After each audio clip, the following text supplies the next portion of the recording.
We welcome Emma Watterson, a seasoned VFX professional who boasts more than 20 years of experience as an executive producer and producer.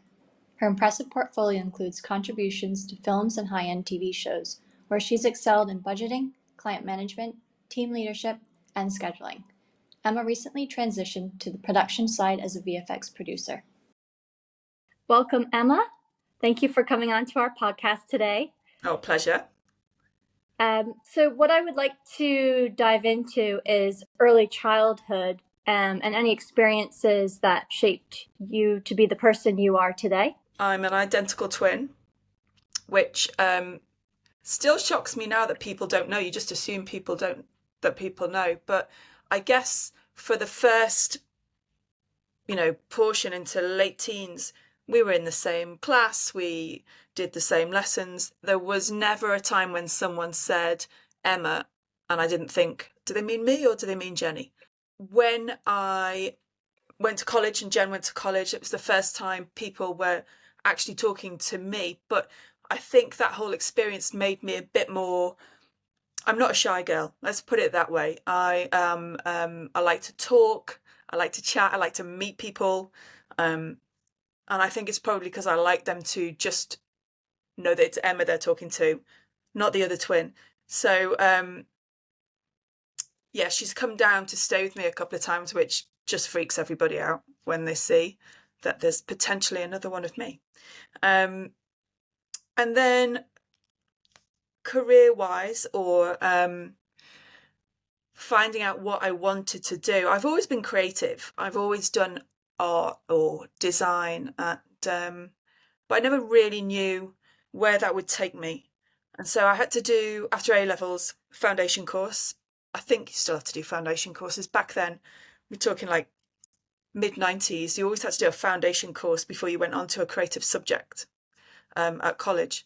So I did a foundation course, which was like a little snippet of everything: pottery, design, fine art, animation. There was a wonderful lady, Laura Knight, who I still know today, came in and did like a module. She had a company called Jackdaw who went around and did educational workshops. She did a workshop on animation, and it was so much fun. And at that point, I was like, that's me. That's what I'm doing. And I'm still really grateful to my mum and dad, who were fully supportive of the fact that I was like, vaguely, I'm going to go and do animation for a career. Back then it was like, what career would you get in animation? But they were super supportive. So I went to Humberside, and there weren't very many animation degrees then, as many as there are today, as many creative choices as there are today. I loved it. I loved every day of that university course. I'd go back and I would do it all over again. And it became pretty clear throughout my 3 years there that I was more inclined to the organisation of it than the creativity of it. And I recognised pretty quickly that, some of my peers were just like absolutely fabulously creative and would totally go and become a director somewhere, whereas I could help them organise their scheduling and get it done. So, but I never knew what a producer was. One of my tutors suggested production, and I'd never heard that term for a role until that point, and then realised that actually, perfect. That there is a place for me. There is a route for me. When I left Humberside, I went home for a couple of months, and then moved down to London, because that was always the end game. It was always the end game to come down here, because it was the hub, it was the centre of, it was the place I needed to be in order to actually find the career and find the path. I didn't know anyone in the industry. So when I moved down, I worked at a place called MoMI that used to be on the South Bank, the Museum of Moving Image, and it's not there anymore. Now it's I think the NFT is there, but it was a fabulous museum. And it was full of a load of bonkers actors. I was put in the actors company, and I would sit in this round room and just teach foreign students, about zoetropes, about basic animation. And it was just, as a first job, perfect. So nice.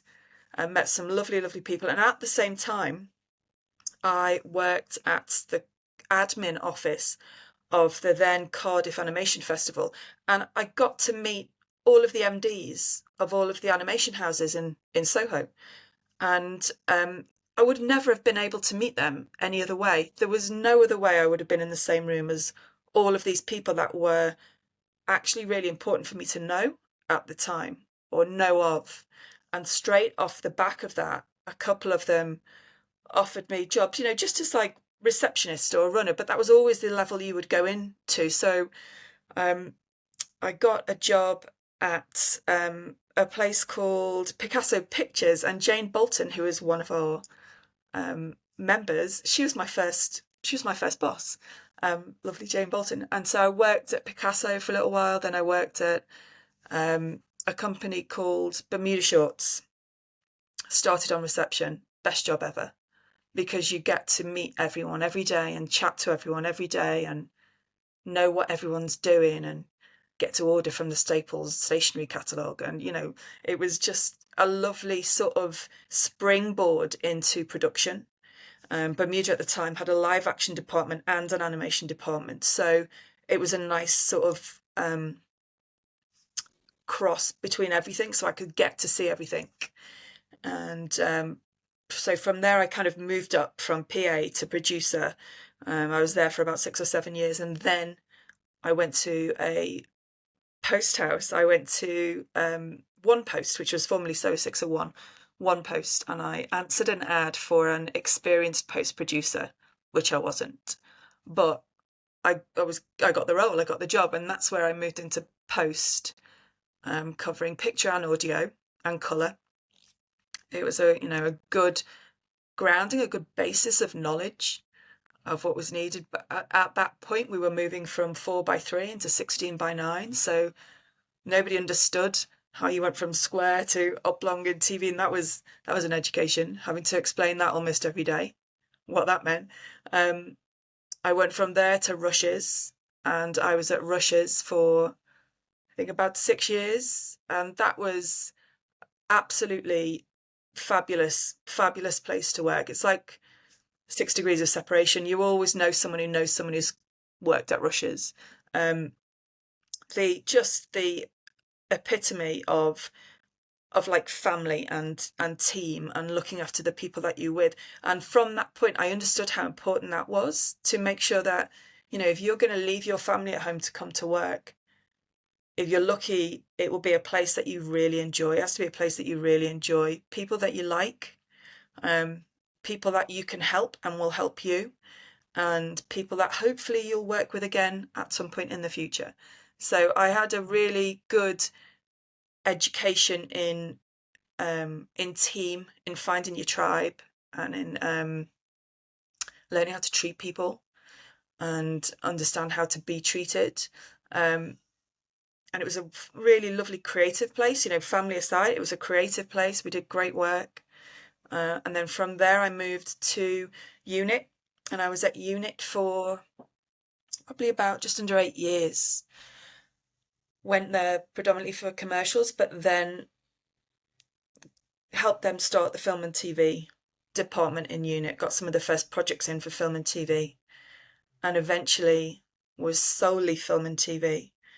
And then we actually created a brand new company apart from Unit called MISC, 2020, filled with incredible, clever, creative people, which unfortunately has since closed down. And it's actually this time last year. It was this time last year where I made the decision to go from vendor to production. And I'd always known it was the end game. I'd wanted to do that for a long time, but it was never really the right time to do it. And I had a couple of friends on production side who'd kind of tried to entice me over. And then eventually I was just given the opportunity to move to a show, to go and work on a show for Post. And it was just the perfect timing.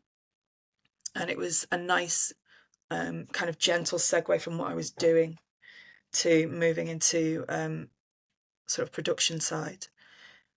And yeah, and that's a year ago. That has just gone by so very quickly that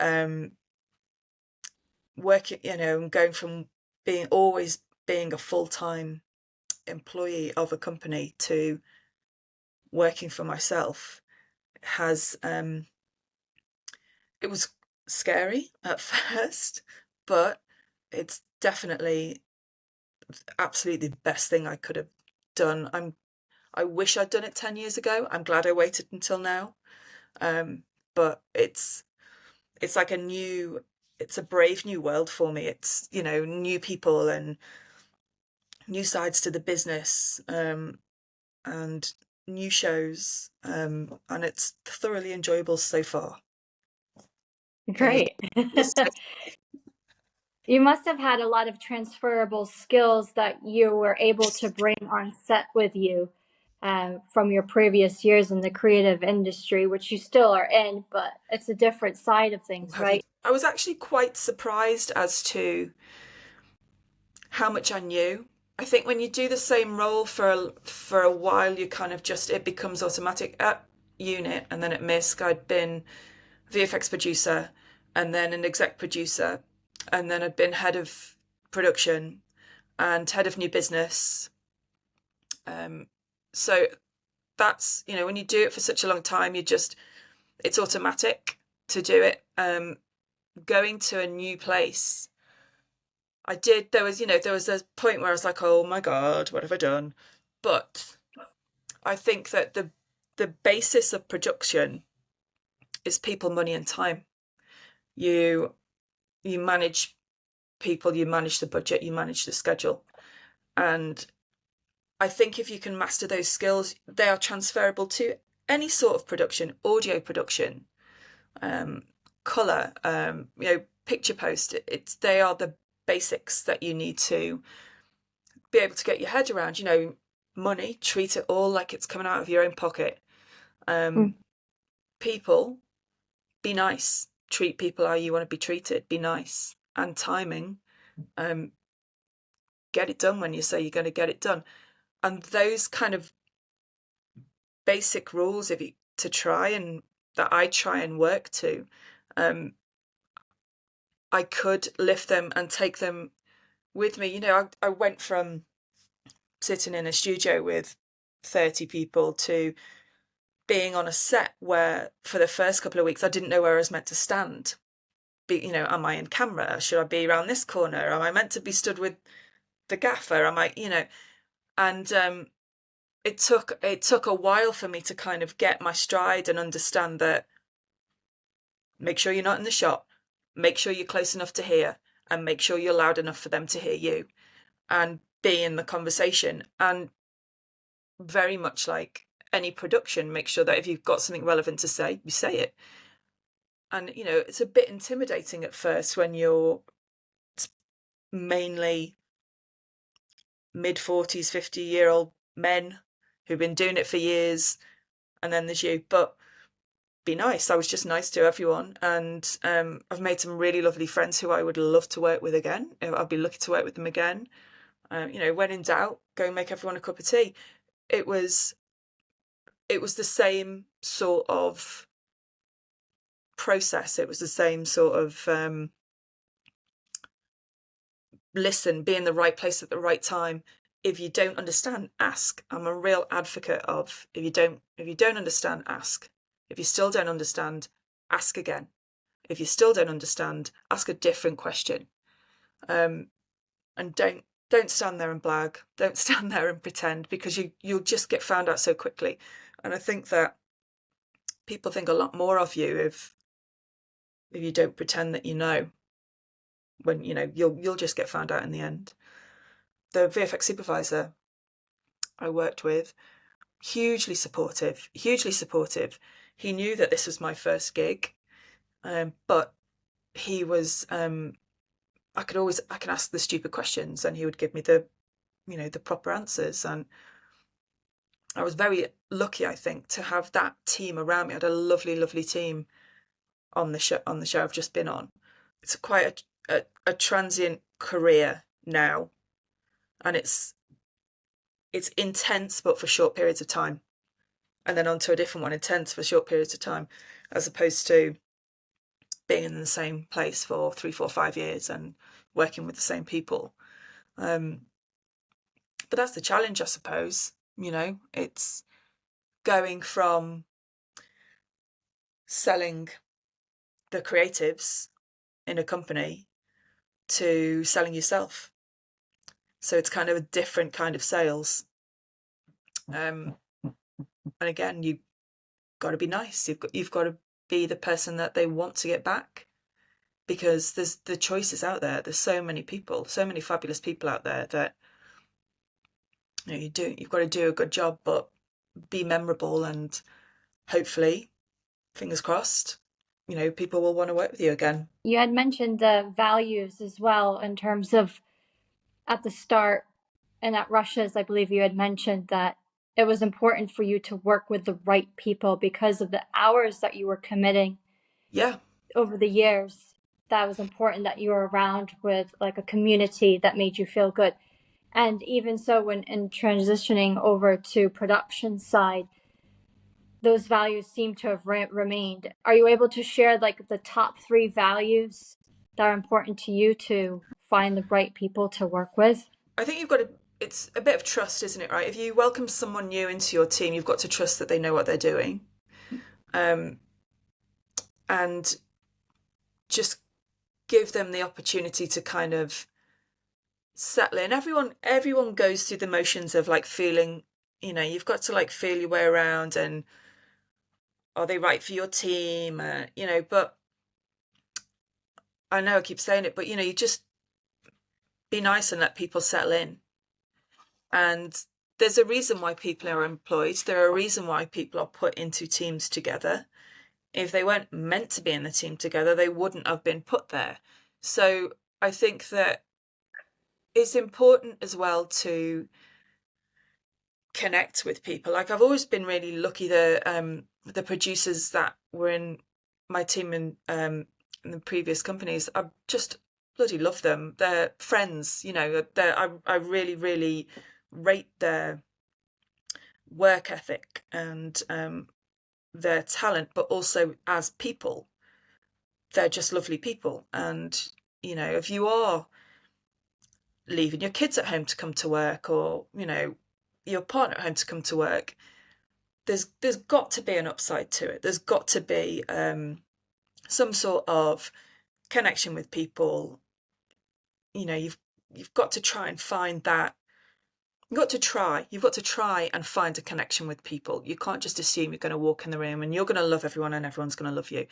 I know that one of the things I'm good at is I can talk to anyone. I can absolutely talk to anyone.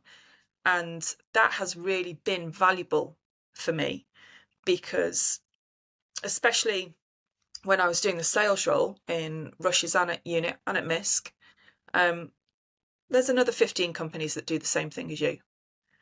There are VFX houses everywhere with equally fantastic creative teams. If you're lucky, your clients want to work with you. They don't have to work with you. They want to. They want to come back, because clients can go anywhere.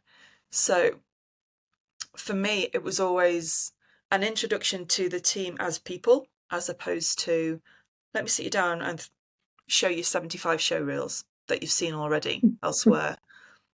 There's got to be a connection on a personal level, because especially if these clients are bringing a show to you or a project to you, and they're going to be working with you for 4 months, 5 months, 6 months, there's got to be something a little more than just the work that you can chat about when they come in for a cup of tea. And you want them to come in and feel like they can hang out with you and enjoy their time with you on shows that can be super stressful, super stressy, and high maintenance shows, as well as the easy ones.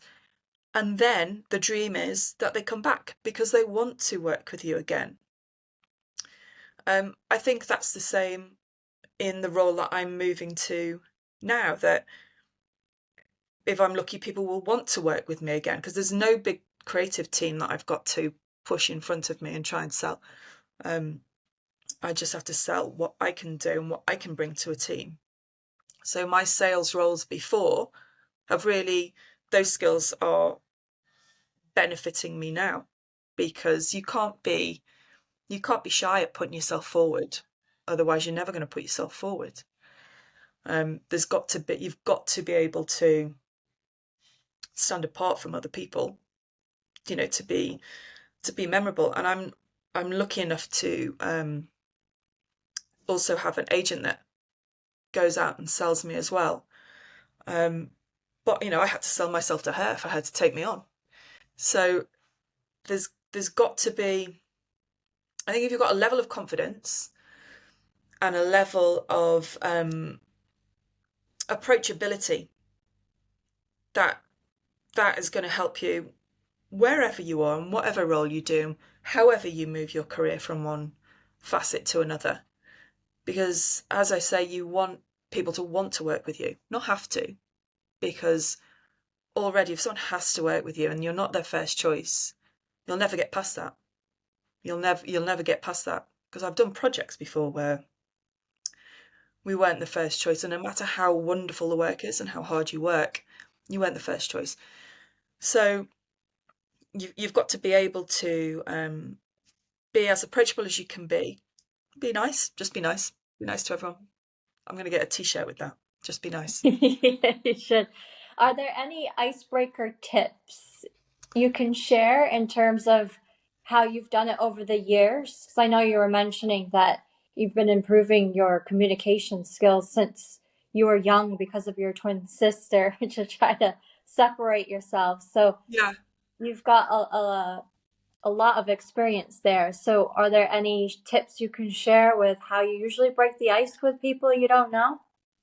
Do you know, it's how would you break the ice with anyone you've met for the first time? Have you been on how's your holiday? I've never been there. That sounds fantastic. I love your trainers.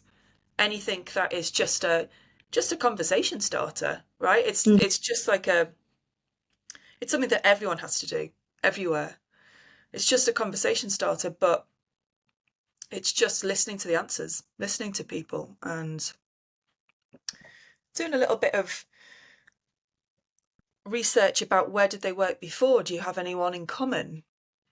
I'm not saying full on stalk them, because that would be wrong, but find out about, who is it that you're talking to?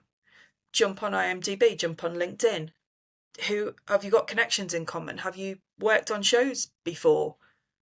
Different parts of a show before. Just find a little link. You only need one. You only need to break the ice once. So it's, as a salesperson for the companies I work with, I would rarely go in with, "Hi, my name's Emma. Do you want to see a show reel?" Because who wants that? Who wants that thrown at them? "Hi, I'm Emma. I think I know you through. I met you at that party we had a drink at," or blah blah blah, or my friend.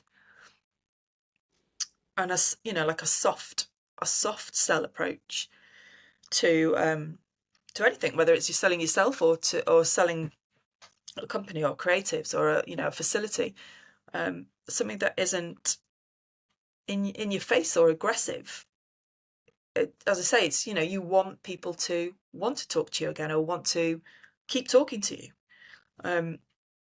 I've, weirdly enough, since I've changed my role, I've had those calls to me, which I don't know why it surprised me, but I've had the offers of coffee and chats, and at points where I haven't got anything to give back, but it's it's a big thing. It's a scary thing going after someone for sales or Yeah, it's a anything. step-by-step Still, approach, I guess. yeah. What's been your approach to managing your career? Historically, I've stayed at places for a long time. So I've stayed at Rush's for a long time. I stayed at Unit for a long time. I like to be in the position where I can see where it's going and help build, and then to see if there is the role there for me to help build as well. moving on to this side and managing my career this side, I think that I always said I was going to give it a year and see if I could actually do it and see if I could actually get any work.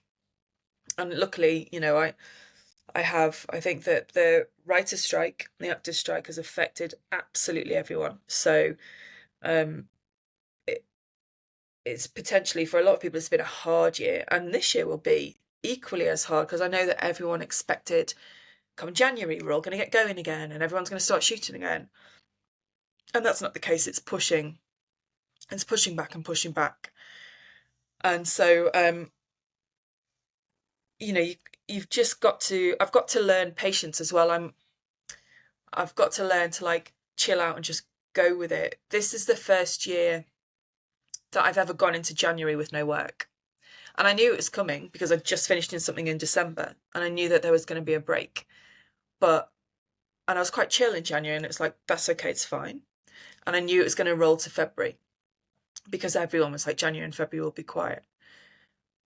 And I'm still having to, that's what I have to work on with me, is just like, take a breath and just, keep going, see how it goes. It's not going to be, you finish one job, the next day you start another. Or not right now, it's not.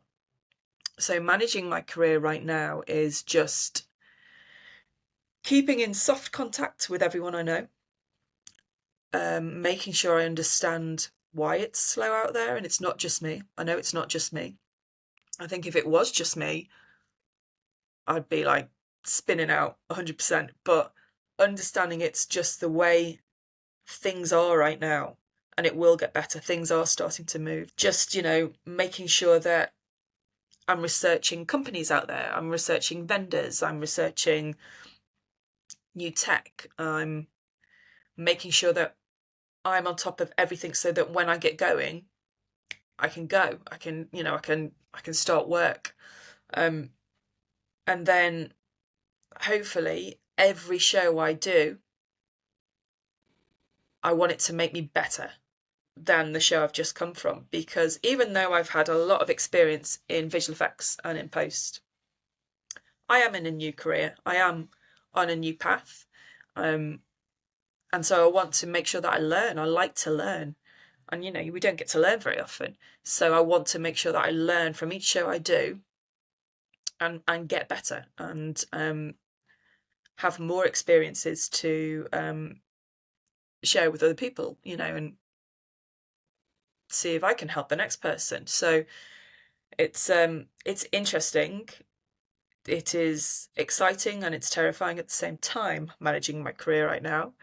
But I'm hoping it will just start to roll as everyone starts getting up again. And I just make sure that I keep in touch with the right people and have a cup of tea with people every now and again, or just like send them a little hi, and try and make sure that I'm in the front of their mind, or as towards the front of their mind as I can be, without actually standing outside of their door and just knocking on their door every day. So it's just just being there, being being around. yeah, just floating around. Yeah. So what's been your biggest learning curve to date? I think it would be spending 11 hours a day on set. It's funny how quickly it becomes normal. Sitting in a dark studio from 7:30 in the morning till 6 becomes a normal thing.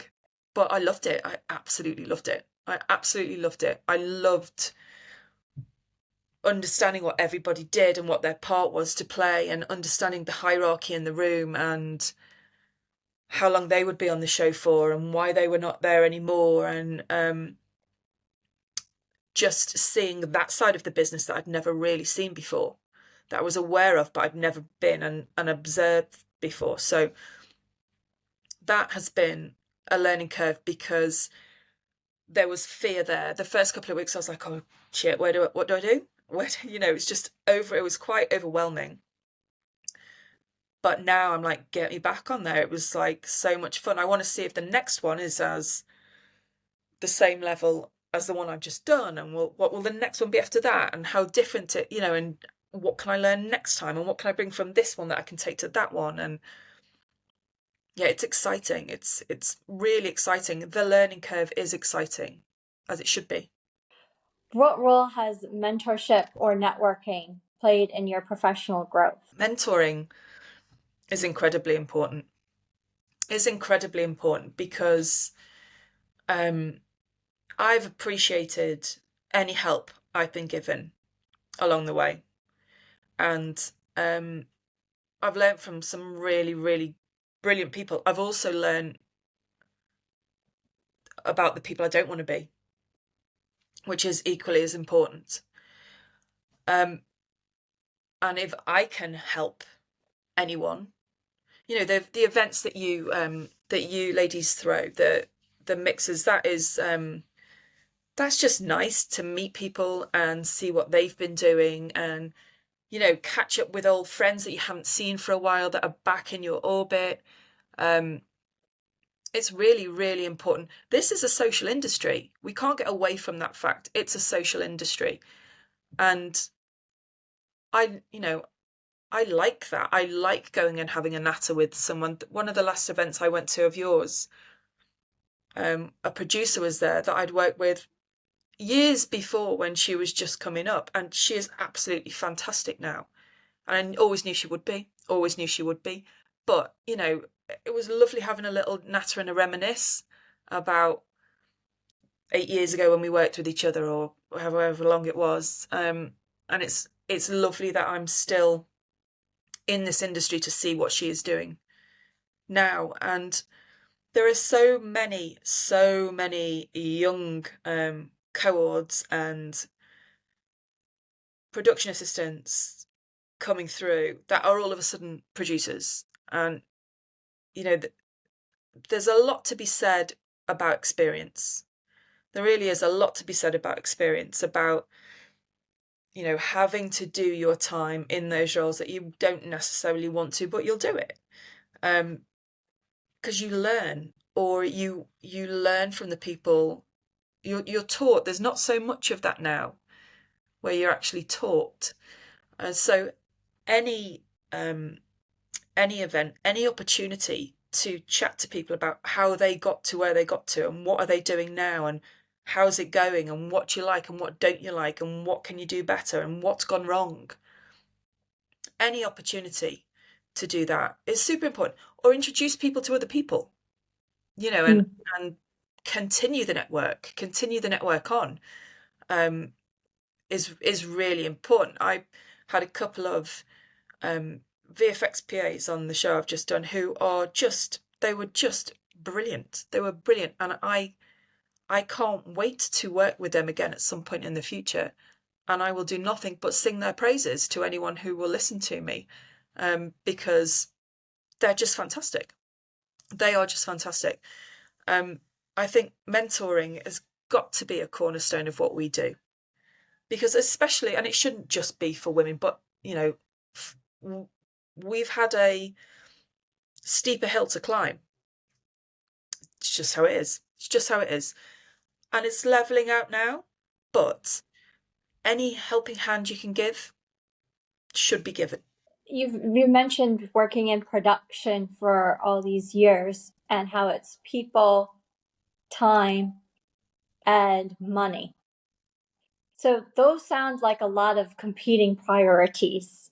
Yeah. How do you approach decision making when those things arrives where you need to prioritize? Yeah.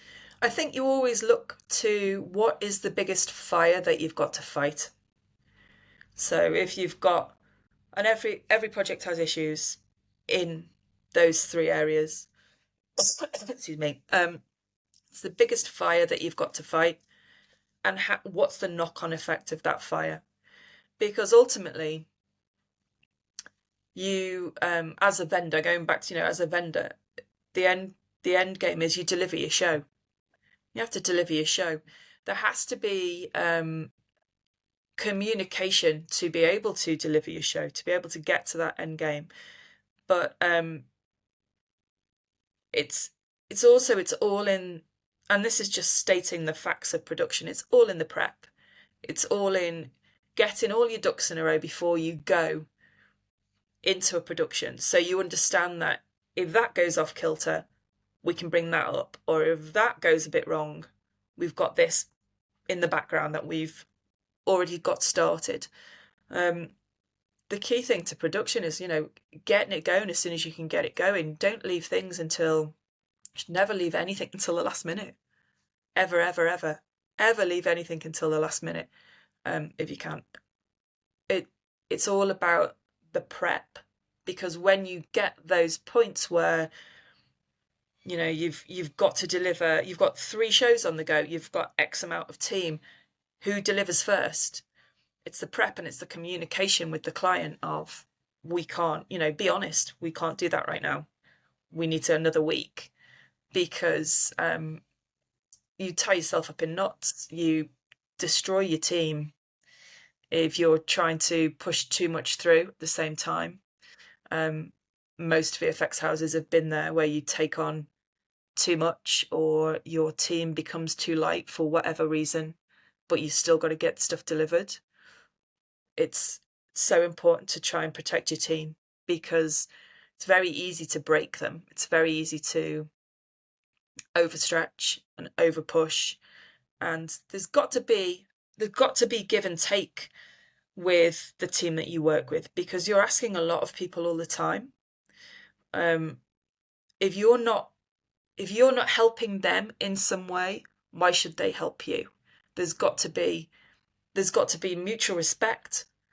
There's got to be understanding of what you've got to do. There's got to be transparency of why you're at where you're at. Because the hope is that if you ask for a bit of help to manage the multiple shit bombs that are going off, that they'll help you. They'll try and help you, or they'll understand why you're asking them. So I think that,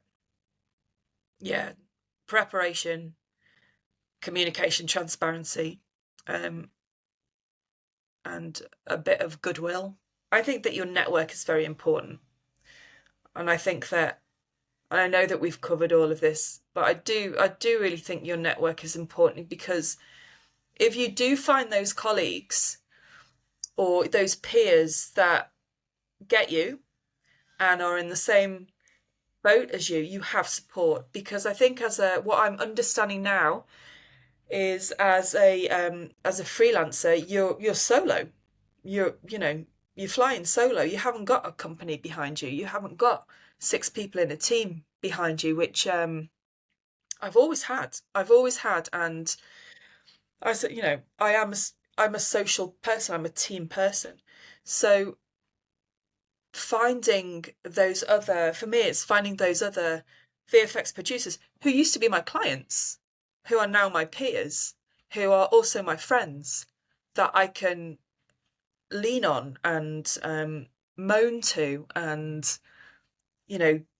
decompress to, and know that they can do the same back at me, is so important. Still having that network around me is so important, and meeting new people who are just joining and doing what I'm doing, because you kind of think, oh, thank God it's not just me. There are other people who are nuts enough to do it as well. So it is, it's a social industry. It's a fickle industry. But if you can have that little sort of circle of people who you can chat to, who you can help and they can help you, then I think that's super important. For me, that's what I will still strive to have.